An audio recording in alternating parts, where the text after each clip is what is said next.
and welcome back. I have Ginger with me today, and Ginger has been practicing Pilates with me for about 3 years now. And she's here today because we're going to talk about hip replacements and how Pilates works for hip replacements and hip pathology. So Ginger is 70 years old, and actually last year had both of her hips replaced, one in February and one in August, right? Okay, so she's going to share with you a little bit about what her journey is and how this has worked for her. She's going to talk about how we prepared her for surgery and kind of just how it all worked together for her. So Ginger, take it away. Okay. Well, a couple of years ago, I noticed how much more difficult it was to move in certain ways. You know, I just couldn't lift my leg over my bike. I couldn't do certain things, which was really annoying for anybody that's active. So I decided to try Pilates because I thought, well, maybe I just need to stretch more. I need to be more flexible. I need to be able to move better. And so I came to Pilates and I started with some privates with Kathy, and then I started coming to her classes. And I found that Pilates was like physical therapy, really. It was like, oh, you know, it causes me to move in ways that I just don't normally do on a daily basis. Even if I walk or weight lift or anything like that, it still isn't the same kind of movement as Pilates is. And so I started coming and we did Pilates together for quite a while, and then I just kept getting, even though the Pilates was great, I still kept having issues with movement. So I ended up going to the orthopedic surgeon and discovering that I had osteoarthritis and that I was going to need to have a hip surgery. So fast forward to February, I kept training all the way up until my surgery, and then I had the surgery, started coming back to privates with Kathy for a couple of months, and then rejoined the classes, and voila, I was better. I was doing pretty well, but I'll just wait for the other hip to be done in about 5 years or so. And then I went to work out one day and I went to paddleboarding, and when I got home, I'm like, well, the other hip is just gone. And so I had to have a second hip surgery. And I had to do it fast because I had a daughter that was going to have a baby out of state, so I had to be recovered. And so I got in and got the hip surgery done in August, came in to Kathy for a few weeks this time, and then I have been coming back to classes ever since then. So I have gone from not being able to move hardly at all to being probably having the most flexibility I've ever had. Yeah, so her range of motion is really amazing now. We're just talking, we wish we had done before and after pictures, Yeah. but we're going to share with you some of the movement that I work with Ginger, and actually on a regular basis in classes as well. But so we're going to share all of that with you, and hopefully you'll be inspired to try Pilates and keep moving on your whole life. Okay, stay tuned. Oh, keep in mind, I couldn't even put weight on this leg to stand up on the reformer by myself. Kathy would have to help.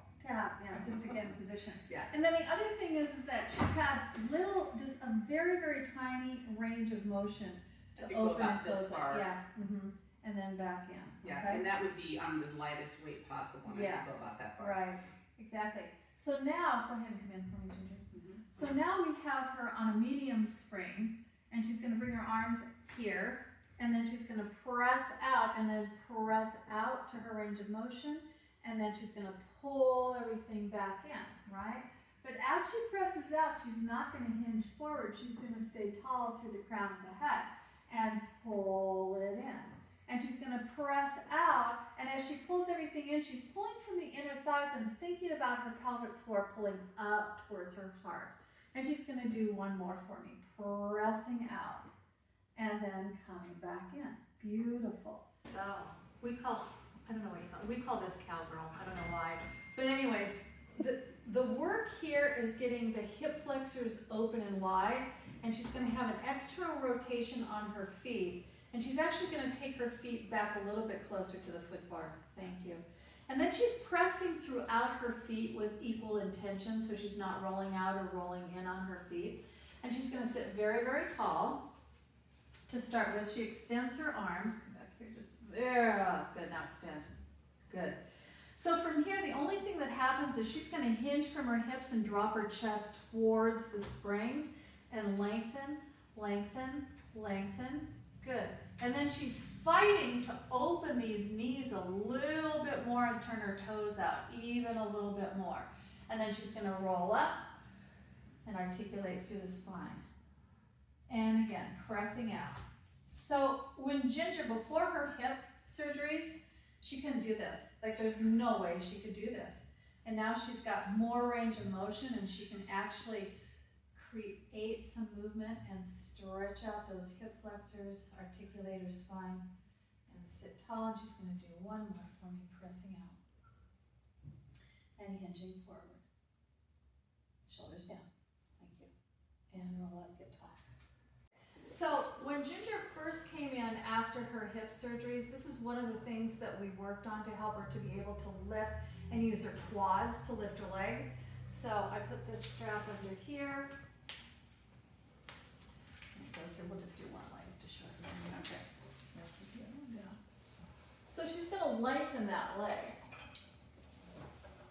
This leg. And she's going to sit very tall up against the box. And she's going to flex this ankle. And she's going to flex this ankle, and she's pressing into the mat with this ankle.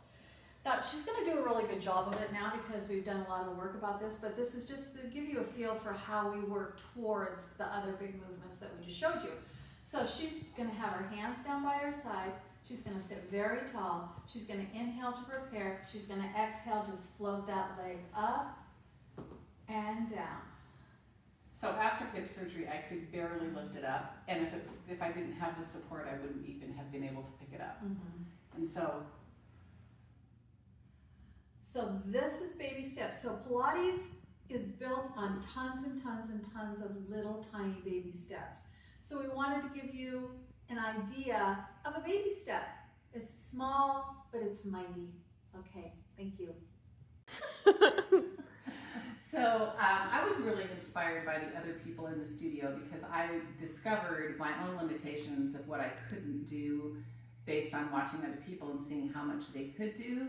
And so when I did have my surgery, I was inspired to finish my physical therapy and come back to Pilates as quickly as possible and then see that I could actually get the movement that I didn't have before. So we were talking just recently, and it really does take a team. It's not just get the surgery or just do physical therapy or just do Pilates. You really need to do it all. Yeah, I would agree. Yep. Takes a team, and then just continue to work your body and continue to be kind to your body. I mean, massage it's an important, it's like having your teeth cleaned, honestly. It's an important part of recovery. It's an important part of the aging process. So yeah, do it all. Feel great. Keep moving. Thanks, everybody. My friends, so thank you for joining us on this series, and I'm going to encourage Ginger to share any last thoughts that she might have with us. Sure. I mentioned that, several times during the session what I could do after surgery, and I didn't want to leave the impression that the surgery solved the problem. It solved a piece of it. But if I had just had the surgery and not done work before and then taken Pilates after and really done all of this work, I wouldn't be able to do nearly what I could do today. I could walk around, I could do basic things in life, but I wouldn't be able to have the active life that I want to have. She skis, she bikes, she walks, she hikes. I gotta see hopefully next week. If we get some snow. So, Next week. so thank you for joining us. I hope you're enjoying our series. And I have to tell you, this lady works hard. She is determined.